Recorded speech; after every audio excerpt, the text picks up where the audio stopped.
welcome to another episode of We're Not Wizards. My name's Richard. I'll be your host for December. Jingle, jingle, jingle, jingle, jingle, jingle, jingle, jingle.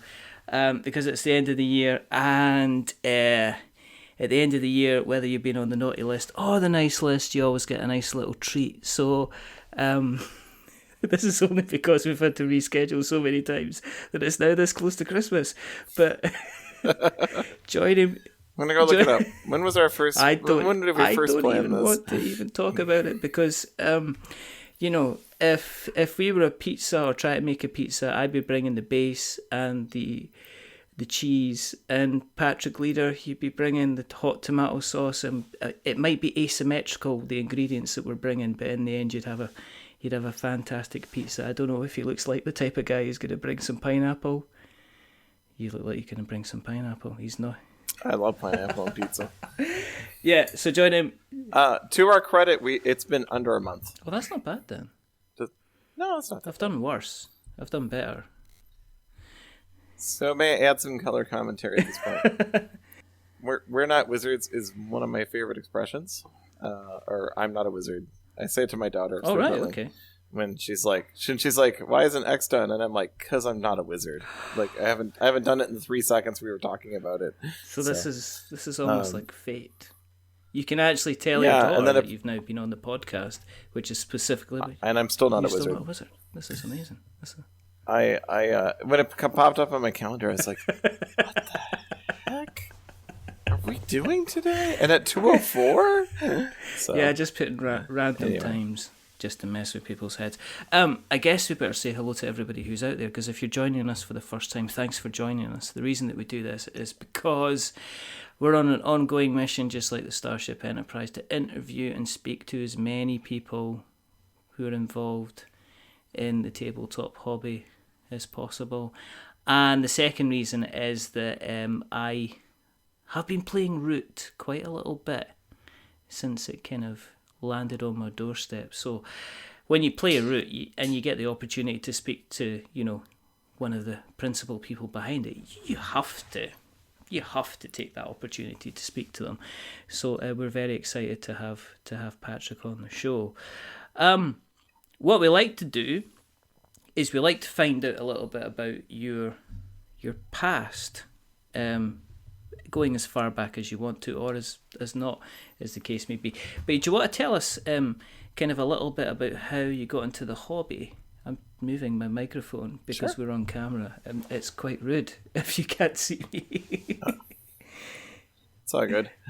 So I had an older brother who played Dungeons and Dragons back in the 80s. And he and I were a bit like 5 years apart, 4 years apart. And so I didn't play with him because now we could, but back then we couldn't. And I would steal his books at night and read them, or during the day when he wasn't there and read them, or whatever. And eventually he got out of it, and I took his set over and started playing myself. We moved to Minnesota. There's a lot more kids my age in my neighborhood able to play D&D, so I played D&D with them and got into it that way. That's not the board game part, but that's it. I had a friend who lived on the other side of town, and he owned like Titan and Cosmic Encounter. Oh no, I owned Cosmic Encounter. He had Titan and a couple other board games, and kind of got into like board games beyond, kind of the run of the mill stuff. He had Survive also, which got a lovely reprint in the last 10 years. And so I just kind of started trucking along from there. One day while shopping for role playing stuff at a store, we'd have to drive 90 minutes to get to a game store because I lived in rural Minnesota. One day while shopping at a store, I picked up Cosmic Encounter on a whim and brought it home, and that was really my first like hobby board game that I really got into, and it was pretty. I played some Diplomacy too. I really got into Cosmic. Probably played it, I don't know, 300, 400 times my junior and senior year of high school. So between the two, is it? Everybody talks about it as kind of like the darling of the board games. I know John Gilmore talks about it all the time, how it's one of the favourite games he's ever played, and it's because he says, the base game, like everything, it's still good. But it's when you get all the different factions and all the different kind of additions and stuff like that. Did you kind of Was it one of these things you kind of like had pocket money or something, so you would, or paper round money or something, you'd go out and buy yourself an expansion to kind of Cosmic Encounter? Did you end up with every single thing that was available? So it was the Mayfair edition, and it only had, for a long time, it only had one thing, which was just called More Cosmic Encounter. And then a year or two later, it was, because back then, like, a year passing felt like a much longer. So we played the heck out of it, and then by the time the expansion came out, we were almost like, eh. Whereas now I'm like, all right, cool, I'll buy it now. So I think there was an even More Cosmic Encounter for Mayfair or something like that, but I can't really remember. And then they did sell, Mayfair did sell blank, like components, like so you could get cards for the deck and stuff like that. And so we bought those and made up a whole bunch of our own powers. That was mostly my friend who got me into game design. We worked on it together, or he worked on it, and I just helped him a little bit. So, fast forward a couple of years post college, like 97, 98. I was a friend of mine went to Austria and brought home a copy of Settlers in German, and taught us how to play it. And I actually was pretty adept at reading German for about a year. Yeah, because we had to pick it up back then. and it's like one of those things. You had an accident, you banged your head, and you went, "I can read German now." Yeah. Don't ask me to do it now, but I got through the book, the Settlers of Catan book, with heavily depending on a dictionary, of course, and plowed through it and played that. And then the same friend, not the Austrian friend, but the same friend that I played Cosmic Encounter with back then, like in 2000, he was visiting me on vacation. I lived in Denver then, and he lived in Minneapolis, where I live now. And he flew over and visited me, and like he was like, "I'm gonna make a game this week," and I was like, "All right, cool." And so we made a game, and I was like, "Oh wow, that really wasn't as bad as I thought." So I've actually been designing off and on since 2001. Wow. What did you do at college? I studied psychology, and I got a job as a programmer because I had a minor in computer science out of college. So I was programming that whole time. So cool. Yeah. How did you get? Well, the first kind of couple of games that you put together that you designed, were they kind of traditional, this is your powers, this is what you do? I mean, was messing around with Cosmic Encounter, was having the different powers, the different factions, is that kind of in your DNA of game design when you were first looking at games? Was it something that helped kind of form to say, well, why should everybody that's sitting around the table be exactly the same? Because usually, if I play a game like if you play like a dungeon crawl, you've you've always got to move and attack. Do you know what I mean? You move forward 4 spaces, or you move forward 6 spaces, or you've got a magical ranged attack, or you've got a ranged attack, or you've got a melee attack. Or you sing or something. Yeah. But did Cosmic Encounter help you kind of see, well, actually, is it something that's kind of, you could look back and say, well, that's why Vast is the way it is. That is why kind of No, unfortunately. Nothing that cool. Most of the early games I designed, I was fascinated by variable player power and having a different mechanism for each system in the game.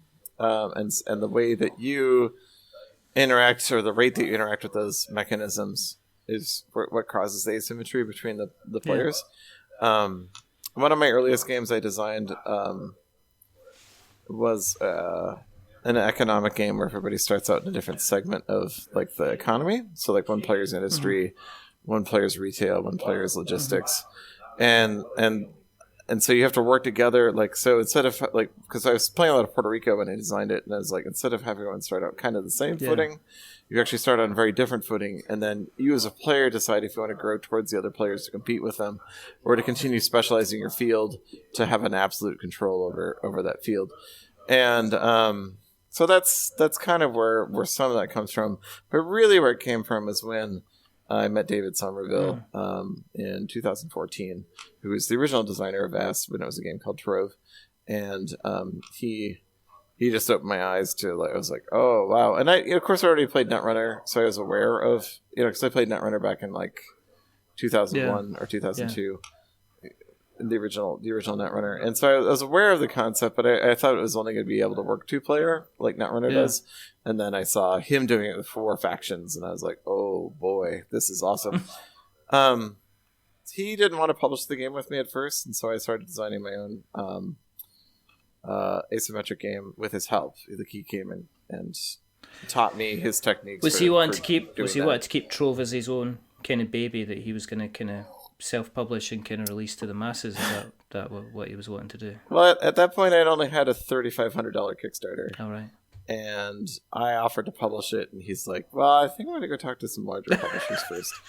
And so he did that, and then I helped him. I helped his pitches. I helped him write pitches. I helped him communicate with them, and I even told him a couple of publishers to talk to. And it just took them too long to respond, and he wanted to get it taken care of. So he came back to me and eventually said, "Of the small publishers that have contacted me, you've been the nicest, and so I'm going to work with you." Did you say to him, "No, that's not good enough. I want, I want a little bit of begging here."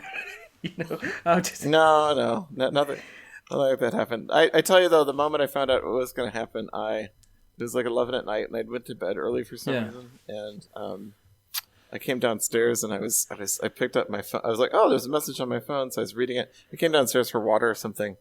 And my heart started beating so hard. I thought, this is it. I'm going to have a heart attack. They're going to find me dead reading my phone tomorrow morning. I had to stable myself and sit down because I was so excited.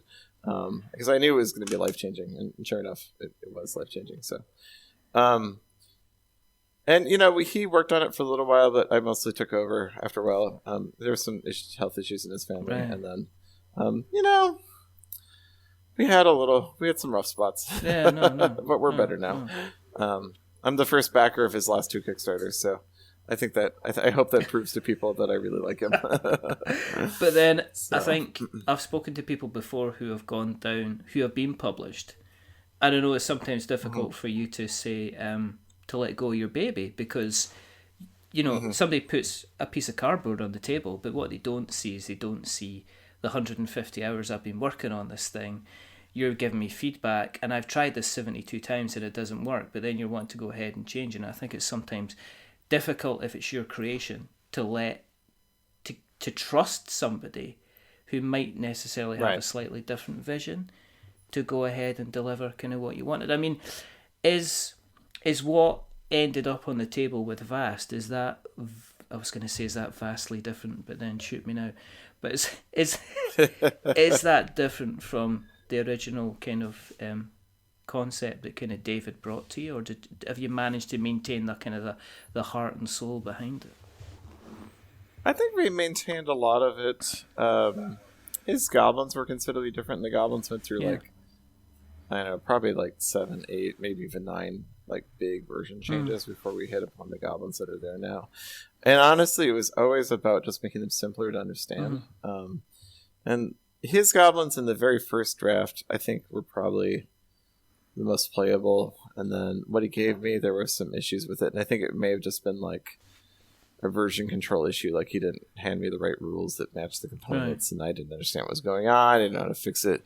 So I fixed it my own way. But then every time we brought it to a show and showed people the goblins, would just be like, oh my god, no one's getting how to play this, and we have to keep making it simpler and simpler until we get down to that. I've always wondered though if we could have gone to his original model and maybe gotten it to work. But here we are. But no, I think it's pretty faithful. His game was considerably swingier, and to him that was fine. He was a new designer, and he thought that and he'll fess up to this if you ask him like this. He was like, yeah, that's what I wanted. But if the knight went from first to last in one turn, that wasn't a big deal to him. And to me, that kind of I was like, I'm already having to sell people on the asymmetry. I can't also sell. It's also a swingy game, as a new concept.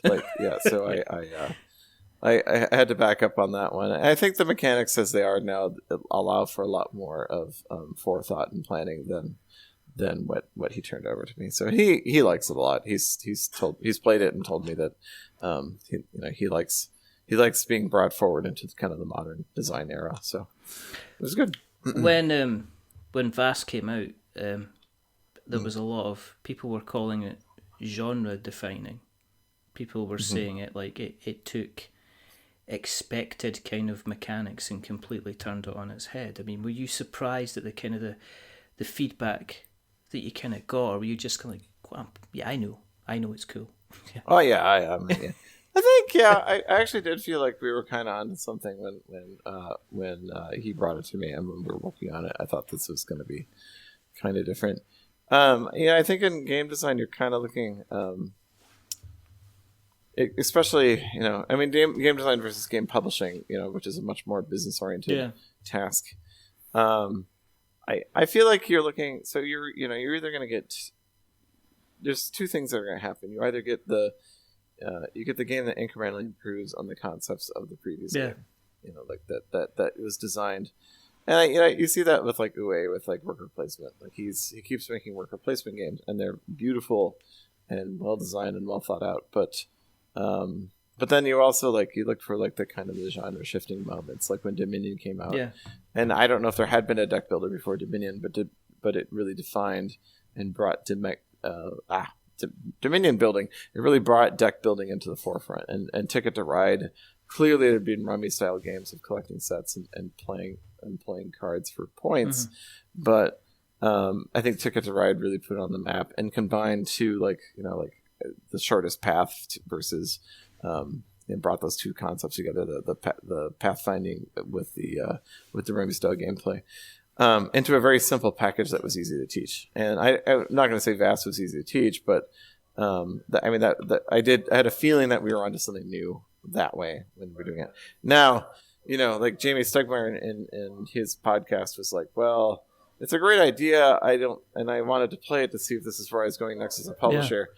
I don't think it's a good idea because basically your rules overhead on teaching the game is going up by a factor of 3 or 4, depending on how many people are playing. So, which is kind of the antithesis of his model of how to market a game. So, yeah, I mean, what's the playtesting like? I mean, is it a big? I mean, okay, from my experience in playing Root, I've played Root 6-7 times now, if not more. That's 2 more than I have. And the asymmetry is something that I've played with every faction except the.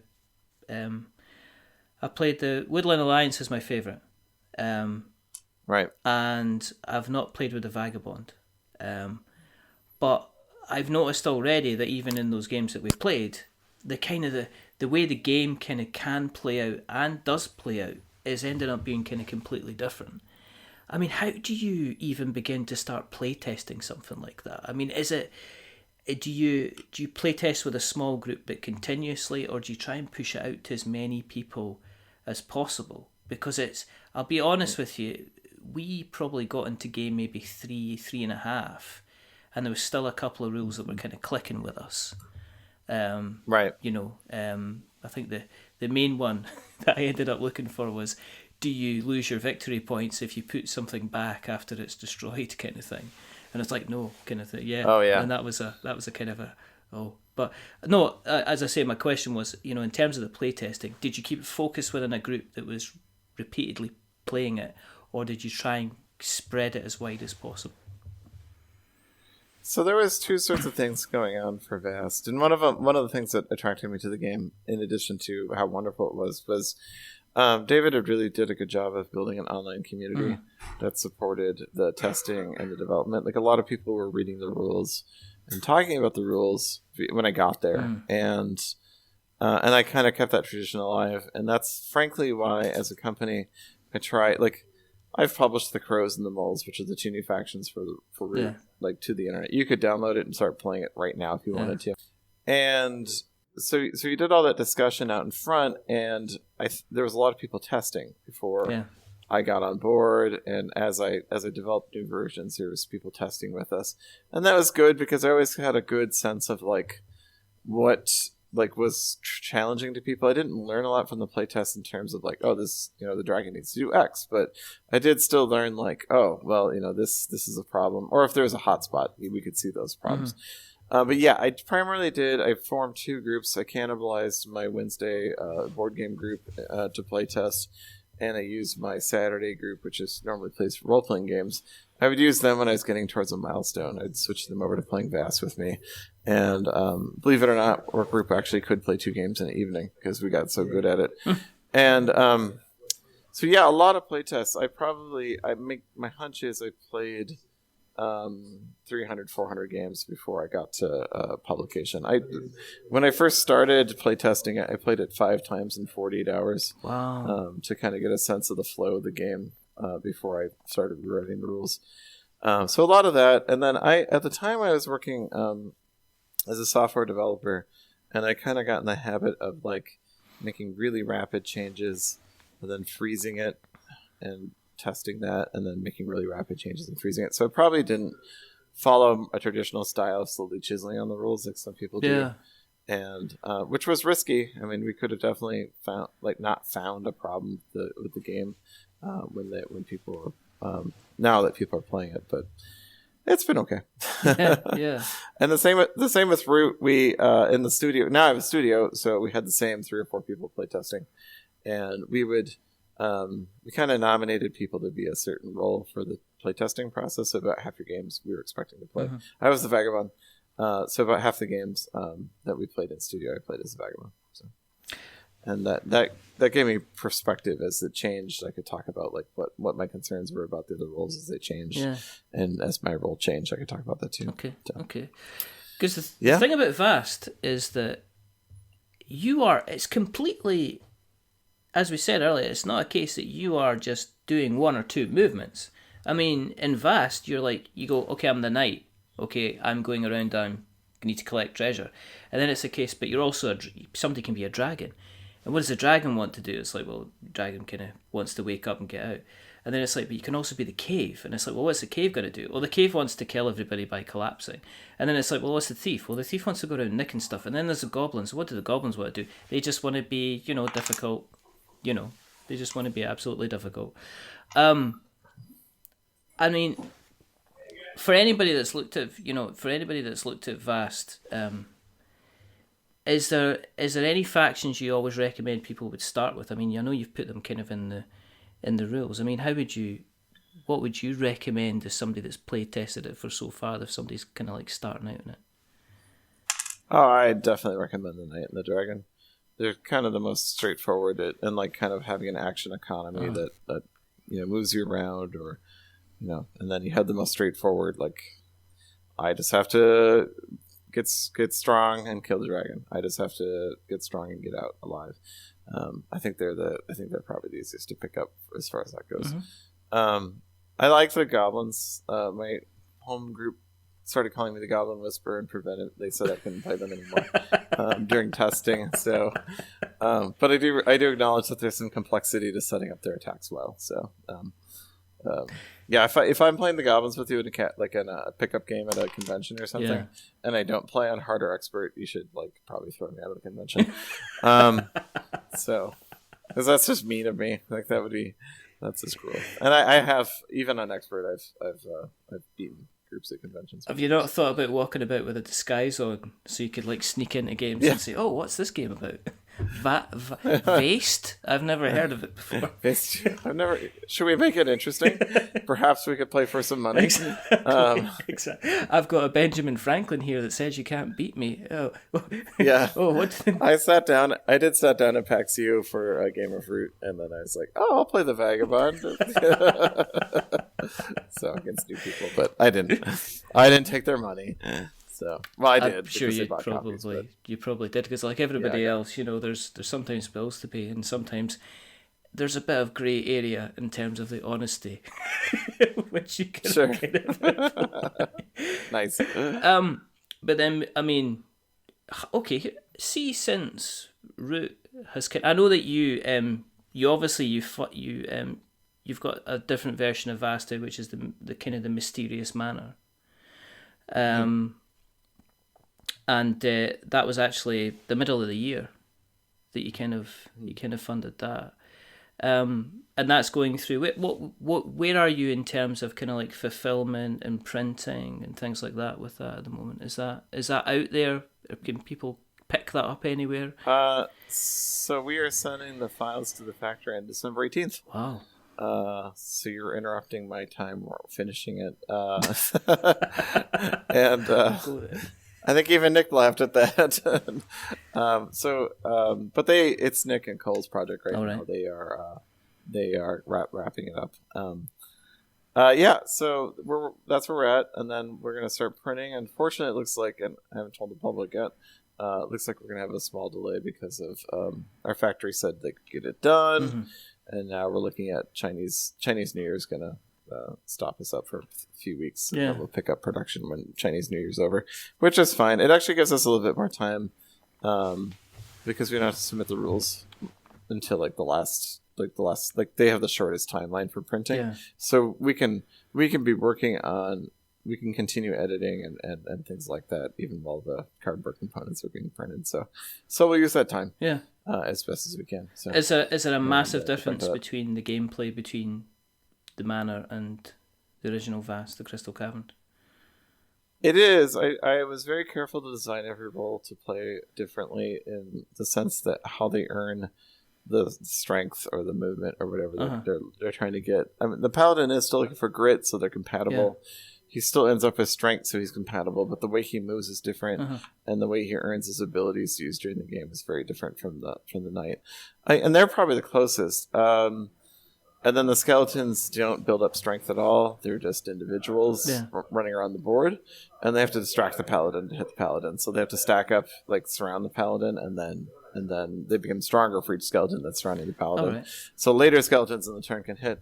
The main feature that I would say that I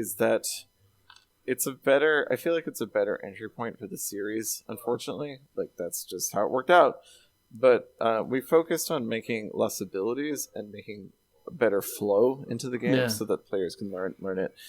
Some of the roles honestly have I would say by word count half the rules of their Crystal Caverns counterpart. So the rules are quite a bit shorter in that sense, which is great because it gave us a lot more room then to here's an illustrated way to play, or here's a walkthrough of how to play the game. Yeah. And so it gives us a lot more space to teach the players how to play the game.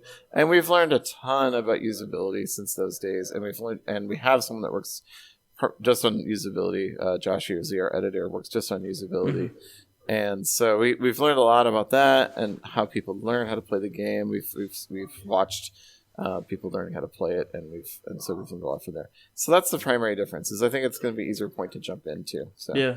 But every role does play differently. The Manor is not trying to collapse the Manor. The Manor has to trace routes through its own body with its wraith piece. Oh, right. And as it does that, it earns points, and when it gets to 18 points, the Manor seals, and then the Manor wins the game. So, and the Enchanter is very different from the Thief, victory-wise. So, is the Vast kind of franchise going to continue? I mean, are we going to see the Vast at sea? Or would it be called a Vast? A Vast. There you go, there's your title. My first graphic designer was my brother-in-law, and he did make a cover it had a Vast written on it, and he put an eye patch on all the characters, all the goblins, all the dragon. Really? The knight has an eye patch, and then he put an eye patch on one of the crystals in the foreground. So, that cracks me up. So he I have designed a game called Vast the Frozen Fear, all right, which is a third title. Yeah. Unfortunately, there's a couple things working against it. I think we'll have to see how sales of Mysterious Manor go. The Kickstarter didn't go as well as Crystal Caverns. So, I mean, if you compare the first campaign of each, it went swimmingly.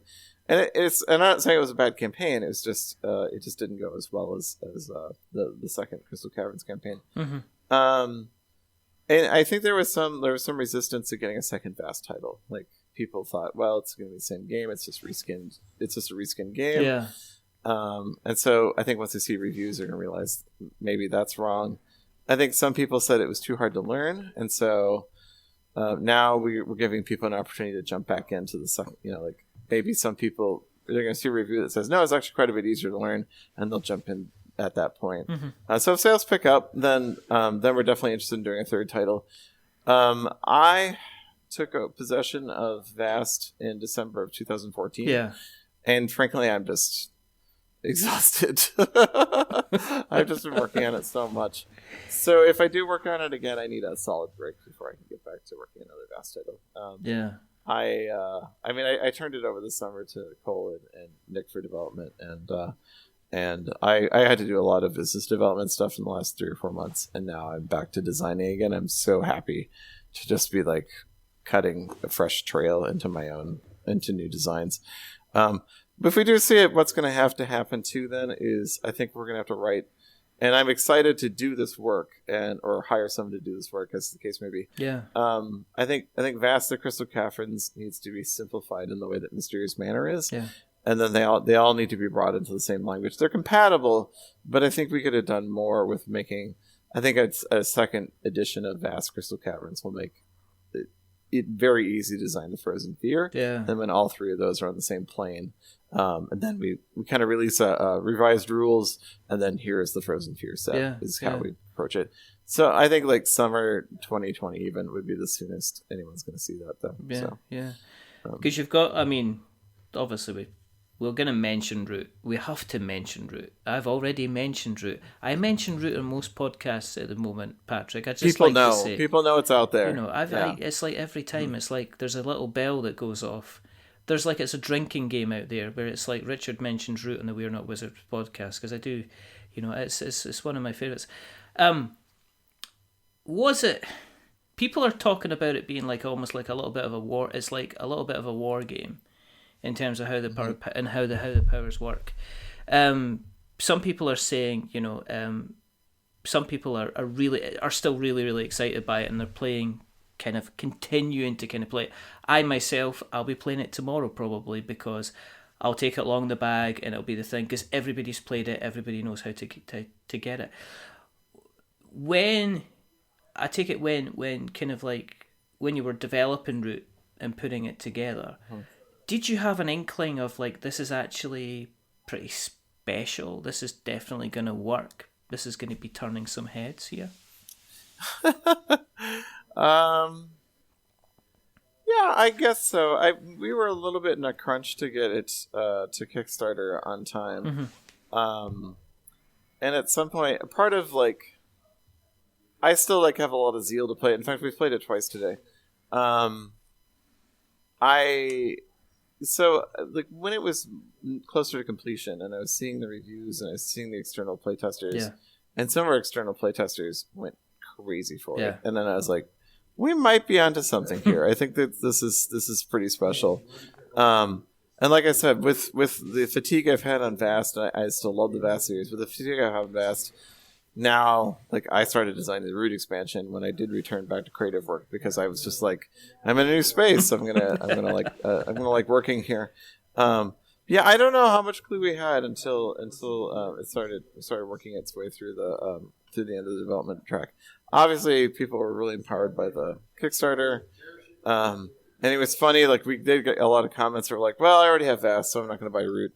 It was too hard to learn, and now I think a few of them have eaten crow and come back and bought Root since then. So I know it's been like that's okay. It's been like hen's teeth to get hold of. It was really difficult for people to actually pick it up, and there was people saying, "When can we get it at retail?" I've seen it here. Have you seen it? Or I've seen it kind of online. So there has been a great big kind of push to it. The art killed me. I mean, I'll be honest. I mean, from somebody who was, you know, grew up with like I got like the Richard Scarry kind of feel about it, that kind of illustration. It was very kind of a beautiful, very simple, lovely kind of...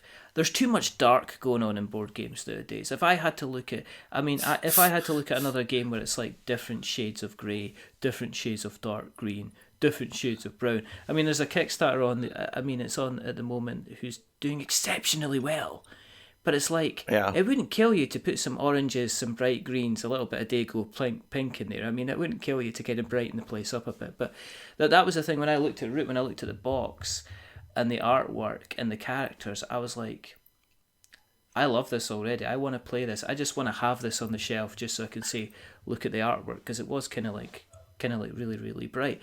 Was that something when you were first when that was kind of like first being designed, was the artwork, was that already fully formed, or was that something that you considered and said, well, let's turn the cartooniness up on this? Because Vast is quite cartoony, but was it kind of keeping in line with the kind of the brand there?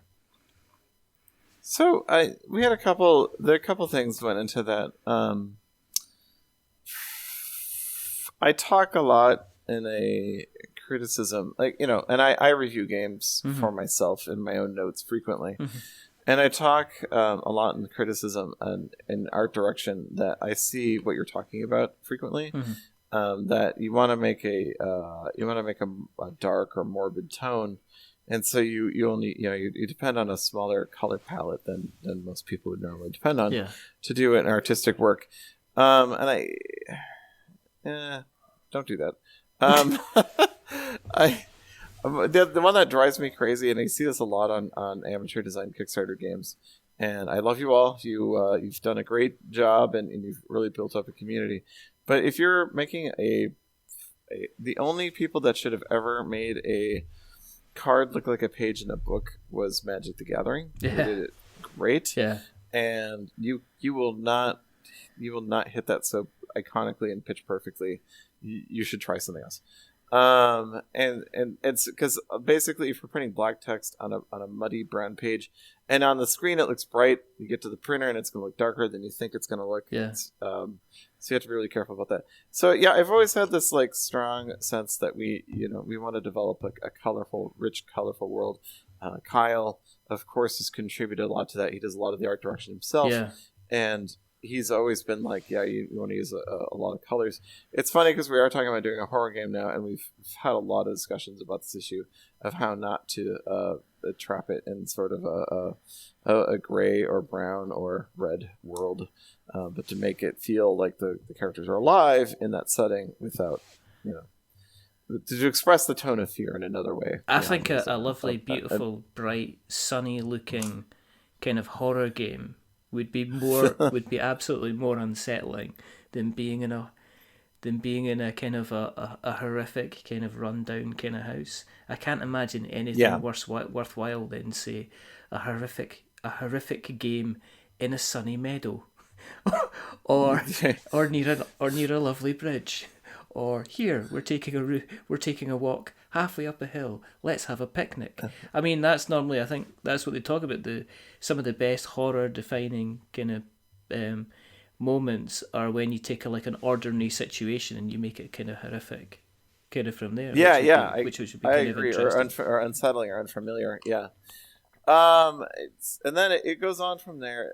It's gonna be a long story, but so back when I met David, the game I was working on was this game called Giant, and it was my own asymmetric game, and that slowly turned into just kind of an open world adventure game without a lot of asymmetry except variable player power between the characters. And we were building that to be a traditional fantasy world, kind of like Titan, where like one player is a minotaur, one player is a giant, one player is some thieves or something like that. But then like Kyle said, I'm tired of doing traditional fantasy stuff, and if we're going to continue the Vast series, I want some other room to play. So then we started making the factions anthropomorphic animals. And that led to, so he did some concept sketches for that. And when Cole and I were discussing projects we could get done in the time we had, we said, let's take this idea of mine and combine it with this art style, and that's where Root comes from. And that other game, Path, is still, it's on my calendar. So I'm excited to get back to it. That's cool. With it being some distinct factions, has that kind of left you open? I mean, you've already done a couple of expansions for Root. So has this left you open to put in more expansions for Root, or are you going to be quite content just to say, I need to draw a line under this and stop, and just leave it as a kind of a game? Is there a bit of a fear, which you mentioned with Vast, that if you keep on working on Root just now, you'll eventually go, do you know what? If I see another rabbit, I'm going to hurt somebody. I'm gonna hurt somebody. I think we already have notes for 6 or 7 factions. That we could do. I would like to do kind of a semi-annual or annual expansion with 2 or 3 factions in it each time. So I don't know if that's going to happen because I can pass it off to Cole. Yeah. We could even pass it to Nick, who is our graphic designer, who've done we taught him how to game develop, and so like he could come in and be a game developer with our with Cole being kind of the czar of the series, is still controlling the series itself, just to make sure things are compatible with that. And then we also, in fact, a guy from Brooklyn Game Labs flew in to visit us. He's just walked into the studio. Him and like 24 other amazing people on BGG have designed their own player factions. I don't know if you've looked at the variants page for Root. Yeah. He designed a giant snake that is consuming the other player pieces and digesting them. And there's a ton, and I'm amazed by the creativity of it.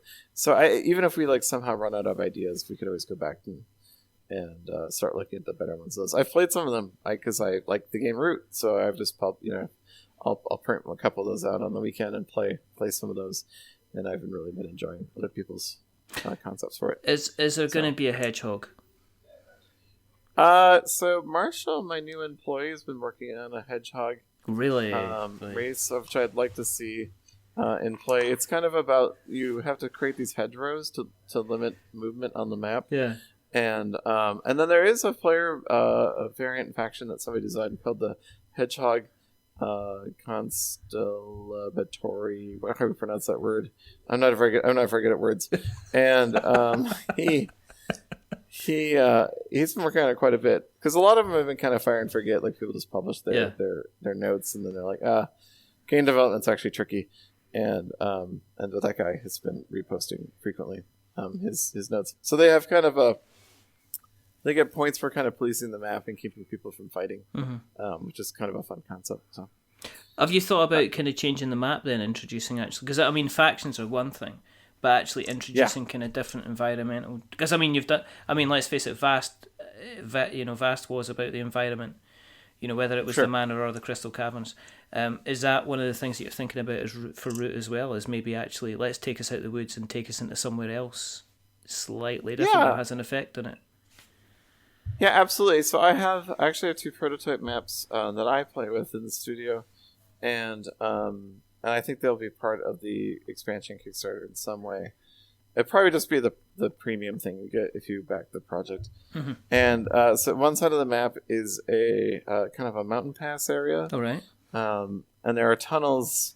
There are blocked like valleys and tunnels on the map, and then you can pay to clear them and open up additional pathways. Otherwise, the number of pathways is very tight and makes the winter map look roomy. And then the other map is just a giant like lakeside area, and the players building the clearings around the lake. And those are both available on the drive right now. All right. You can go download and play those right now. It's probably the sanest thing to do, because the crows and the moles are still pretty alpha. But the maps, it's not that hard to play test. Yeah. With those. Yeah. And as I guess it's another thing, as you bring in more expansions, it's kind of making sure that they kind of interact with each other appropriately. Yeah. And it doesn't make the game kind of broken. Yeah. Yeah. Which is it's one of its strengths, because of the simplicity of going for 30 points. If you can think of a new way to score points, then you can have the core of a faction. And as well as, since movement and combat are the same between all the factions, there's a lot of ability. It's really easy to get the factions to play well together, but at the same time, the rule overhead isn't impossible, because if you take a faction out of the game, you just don't have to worry about those rules. Once the alliance is out of the game, you don't need to know what a sympathy stack is, or whatever, or you don't need to know what a decree is if the birds aren't in play. So at the same time, you keep it kind of light. Is the Vagabond still your favorite player? Yeah. Yeah, I like the Vagabond a lot. Because you got the extra Vagabond as well, so you can have them facing off against each other in the expansion. So you can have two of the little two of the little guys. Yeah, or 3, because actually in Riverfolk there's another Vagabond. Yeah. I'm conscious of time. I'm conscious somebody's rocked up to visit. You're fine. In terms of going forward, is it going to be asymmetrical kind of going forward? You ever sat down and said, you know what, I just want to make a straight No. Yeah, every day. game? Yeah. I'm actually. I think I'm going to take a break from asymmetry because of the extreme playtesting overload, which is interesting because a lot of people have been like, "You're the only one carrying that torch. Like, you got to keep carrying it." Yeah. I think if I go back to work on Path, it will be more variable player power. It may not even be variable player power. And I am working on a dungeon crawler right now, which will be asymmetric in the way this. Like, your character will start to become asymmetric as the story unfolds, but you're going to start out with very similar characters to each other. And I don't know which one's going to win. Basically, I'm bringing them both in for a talent show in January to the staff, and I'm saying, which one of these do you want to work on next? You can have a public vote. Yeah. And oh, boy. That's exciting. And it'll be like, the Fast 3 will win or something like that. It could be. It could be like, do we kill Robin, like in Death of the Family? Nice. Yeah, well, you know. And then Cole's studio project right now is still pretty asymmetric. Yeah. Okay. So. Okay. What do you? I mean, how do you relax when you're not? Do you relax? Is relax? Is relax something you put on your Christmas list? Relax. Yeah. It's because I keep getting Kickstarter games in the mail, and I'm like, I just want to play Root. This is neat and all, but I love your other designers, but I just want to play Root.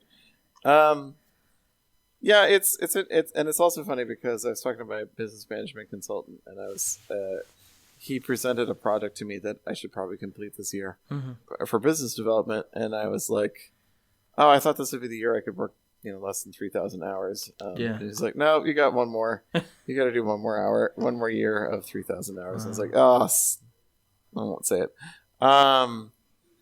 So, I mean, relaxing is what I do. Relax is I get back to work. But I do play a lot of video games. I try and stay up on what's going on in video games. Also, just like, it's fun, and it creates. I think I get to see new concepts, or I get to see some mechanics playing out in real time. If it's a very physical, mechanical game, like, just driving a car or something like that, it also gives my brain a little bit of time to, like, all this kind of percolate. Yeah, and so I'll come out in 2 or 3 hours and be like, oh, I gotta design this or whatever. So I still do quite a bit of that. I do role play on the weekends. I just got through a 4-year-long 13th Age campaign. Wow. On that I was playing on Saturday nights. And now we're casting around, trying to figure out what to do next. But so I still do that. I have a family, so I'm pretty busy there too. Yeah, that sounds good. Okay, I got one last question. There's the finger. One last question, okay? Uh-huh. So Santa sends you a message and says, Patrick, you have been an exceptionally good boy. Oh, he says, I'm going to give you a piece of paper, and on that piece of paper, you can write down 3 board games that you would like to own. To own? You can own.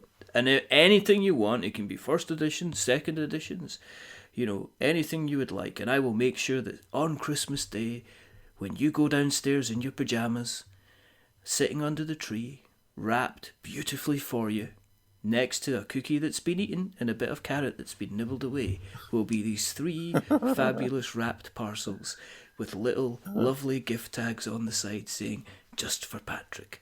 What would you like Santa to bring you this year?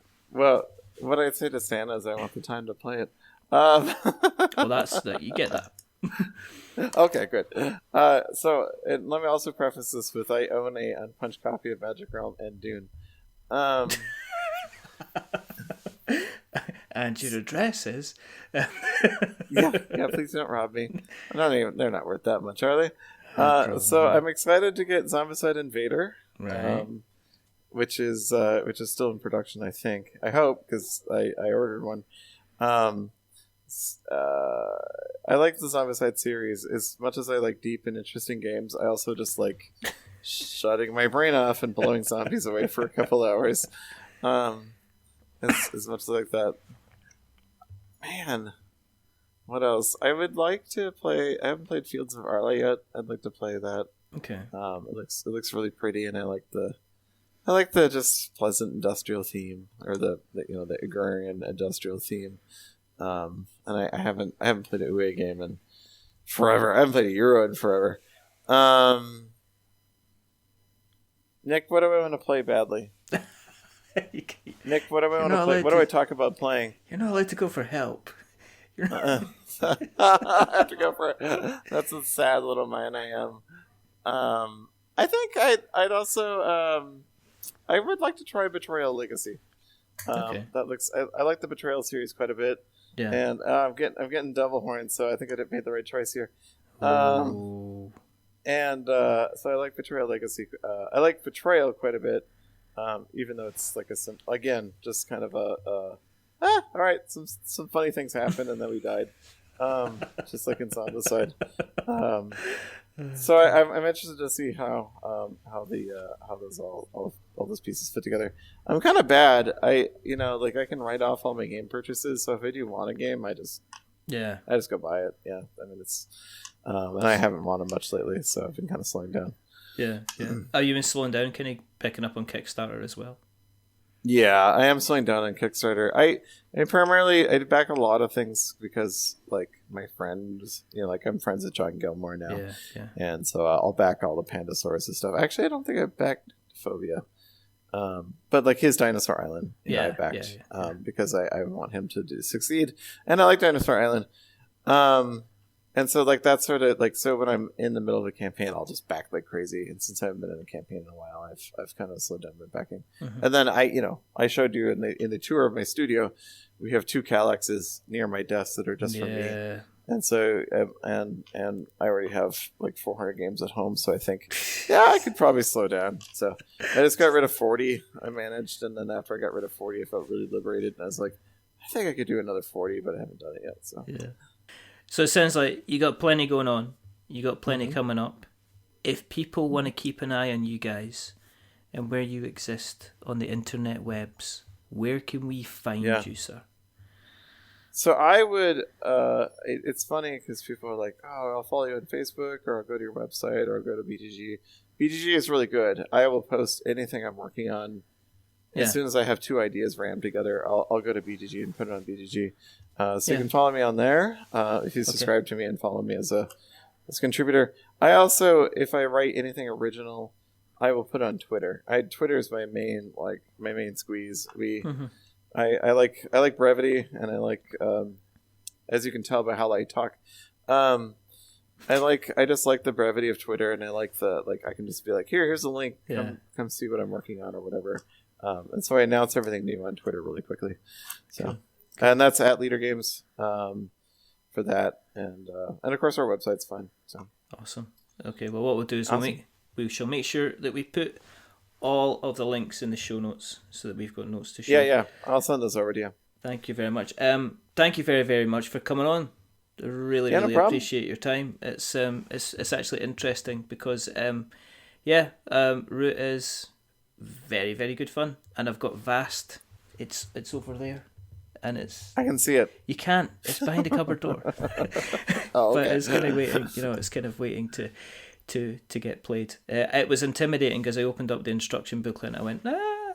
But now I've watched a couple of playthrough videos and I've been like, I can do this. Play to you, man. It's wonderful. I can do this.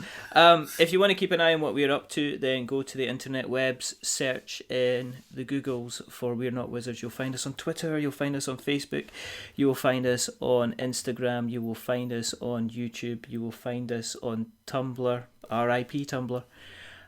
You will find us on our website, which is we'renotwizards.com. You will find us on our blog, which is we'renotwizards.blogspot.com.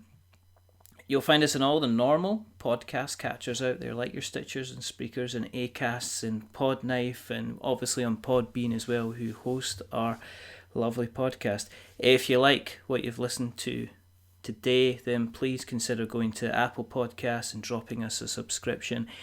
If you like us even more, please give us a rating or a review. If you are going to give us a rating or a review, remember, don't give us 10 stars because it makes us big-headed. But don't give us 1 star because it makes us cry. Give us 5 stars because it's in the middle and it's average. and we're just a little bit average.